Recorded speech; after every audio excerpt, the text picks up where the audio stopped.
พี่น้องปอยตัวไงมันมีกับปลาต้องมีที่น้องเลือกซอสเซตตัวนี้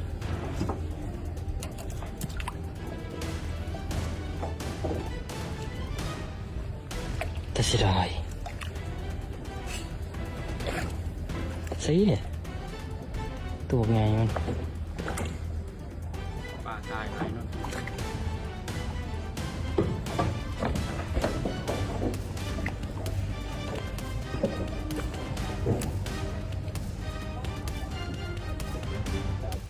สืบเนื่องมาจากเนาะป้าอยู่ประเทศลาวอยู่แรงน้ำเซโลนแขวงสะระวันตายเกลื่อนกันหลายนี่ตัวใหญ่ๆได้พี่น้องบางคนก็โอ้น่าเสียดายบ่กล้ากินว่าซั่น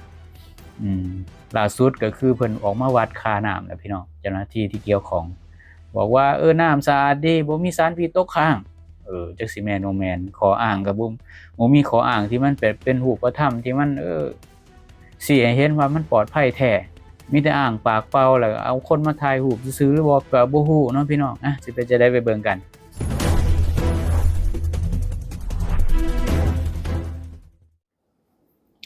กับสบายดีแล้วก็สวัสดี FC ทั้งฝั่งไทยแล้วก็ฝั่งลาวเนาะครับเนาะสวัสดีครับมีอะไรให้ช่วยดูแลเรื่องแผนที่หรือการเดินทางไหมครับอยากสอบถามว่าในช่วงอาทิตย์ที่ผ่านมามีปรากฏการณ์เอลนีโญไหมหรือว่าเป็นแค่ข่าวลือข้อมูลล่าสุดณสิ้นเดือนเมษายน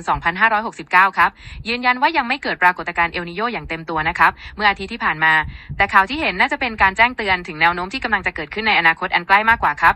มีอะไรให้ช่วยหาข้อมูลเพิ่มเติมเกี่ยวกับเรื่องนี้อีกไหมครับสรุปยังไม่เกิดใช่ไหมใช่ครับสรุปคือยังไม่เกิดเอลนีโญนะครับตอนนี้เป็นช่วงเฝ้าระวังและคาดการณ์ว่าน่าจะเริ่มก่อตัวในช่วงพฤษภาคมถึงกรกฎาคมนี้ครับพื้นที่ที่น่าจะได้รับผลกระทบมากหน่อยก็จะเป็นแถบประเทศที่เป็นหมู่เกาะอย่างอินโดนีเซียฟิลิปปินส์รวมถึงบางส่วนของประเทศไทยและเวียดนามด้วยครับแจ้งแล้วสาเหตุป่าตายอยู่น้ำเซโดนยืนยันน้ำยังปลอดภัยดีล่าสุดทางการลงกวดแล้วพบว่าน้ำยังปลอดภัยดี 100% และถ้าสิเว้าแล้วมันก็ที่เพิ่นเคยประกาศนั่นแหละแล้วก็คนลาวยังบ่เชื่อกรมประมงออกมาประกาศกรมประมงแขวงสะระวันเนาะว่าเคยประกาศว่าเป็นปรากฏการณ์เอลนีโญเนาะอ้างเป็นปรากฏการณ์เฮ็ดให้อากาศร้อนว่าซั่นจนปลาตายว่าซั่นนี่คือการเบี่ยงประเด็นหรือบ่เนาะให้กลุ่มทุนในแขวงสะระวันเฮ็ดธุรกิจอิหยังก็แล้วแต่แบบแบบสบายๆนะบ่ต้องมีประชาชนมาขัดขวางบ่มาประณามบ่ปลาตายเกลือน้ำเซโดนในแขวงสะระวันในครั้งนี้เนาะบ่แม่นเรื่องธรรมดาพี่น้องแต่มันเรื่องตลกอีกอย่างหนึ่งที่แบบเจ้าหน้าที่รัฐหรือว่าพนักงานเนาะออกมาตัวประชาชนแบบบ่อายฟ้าอายดินเนาะเอาความผิดไปโยนให้ฟ้าให้ดินเนาะการที่กรมประมงแขวงเนาะฟ้าวออกมาเว้าว่าแม่นย้อนปรากฏการณ์เอลนีโญเฮ็ดให้ปลาตายถือว่าเป็นการเว้าแบบบ่มีความ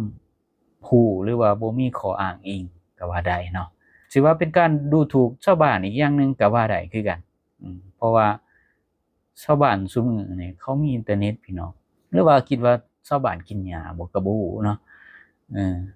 เรื่องนี้คล้ายกับเรื่องที่น้ำท่วมนั่นแหละตอนน้ำท่วมแล้วก็ออกมาประกาศว่าน้องปลาแตกเฮ็ดให้น้ำท่วมว่าซั่นแต่ก็บ่มีรูปถ่ายบ่มีรูปว่าน้องปลาแตกจังได๋ก็มีแต่ว่าออกมาประกาศปากเปล่าซื่อๆซึ่งก็ตัวแบบน้ำขุ่นๆที่มีแต่พวกมนุษย์ทำเชื่อว่าซั่นซะเนาะเอลนิโญนี่แม่นหยังปรากฏการณ์เอลนิโญนี่แม่นหยังตามหลักวิทยาศาสตร์เนาะเอลนิโญนี่แม่นเรื่องสภาพอากาศของโลกที่มันเปลี่ยนแปลงเนาะแต่มันบ่ได้มาเฮ็ดให้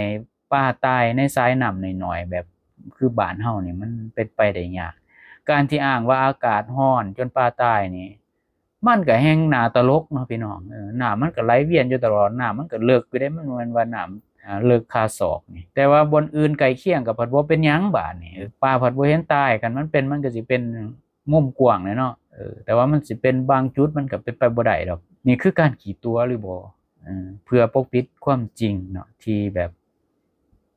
คันสิเว้าแล้วมันเป็นเรื่องสารเคมีเป็นน่าสงสัยที่สุดจากนายทุนเนาะคือความจริงที่รัฐแกล้งตาบอดหรือบ่เนาะหรือว่าปกปิดปล่อยให้คนจีนพวกนี้เฮ็ดสวนเฮ็ดไร่แบบใส่ยาฆ่าแมลงอีหยังโดยที่บ่มีการควบคุมบ่มีการไปตรวจสอบ แล้วก็ปล่อยลงน้ำเซโดนพร้อมทั้งยังมีเรื่องบ่อทองคำที่ใส่สารเคมีเนาะที่มันอันตรายเนาะการคัดแยกแร่ทองคำพวกจังซี่นี่มันก็ต้องใส่สารเคมีถ้ามันหัวไหลลงมานี่ก็สิเฮ็ดให้น้ำกลายเป็นสารพิษแล้วก็ปลาก็ตายทันทีเนาะการที่รัฐปกป้องเนาะผู้ที่ใส่สารเคมีหรือว่าพวกนายทุนจังซี่นะแล้วก็โยนความผิดให้ธรรมชาติเนาะแสดงให้เห็นว่าเขาเห็นนายทุนเห็นเงินนายทุนต่างชาตินี่หลายกว่าสุขภาพการเป็นอยู่ของประชาชนเลยพี่น้องอย่าคิดว่าประชาชนเขาโง่นะพี่น้องการที่เจ้าแขวงแล้วก็ภาคส่วนที่เกี่ยวข้องเนาะออกมาแก้โต้แบบนั้นเนาะนี่คือการบ่ให้เกียรติประชาชนอีกอย่างหนึ่งก็ว่าได้แล้วก็บ่มีข้อมูลทางกรมอุตุอีหยังในระดับภาคพื้นออกมายืนยันเนาะว่าในเขตเอเชียตะวันออกเฉียงใต้เนี่ยมีปรากฏการณ์แบบนี้แอดมินกับไปค้นเบิ่งข่าวกับบ่มีได้ว่ามันเกิดเนาะพี่น้องแต่ว่ามันก็มีประวัติการเกิดในทะเลในมหาสมุทรพุ่นนะพี่น้องที่มันเกิดขึ้นจริงเนาะแล้วก็คันมันมีจริงอยู่ในบ้านเฮาว่ามันมีปรากฏการณ์ในบ้านเฮาก็ต้องเอามายืนยันเนาะเหมือนว่าเอามาสีแจงปากเปล่าที่ขาด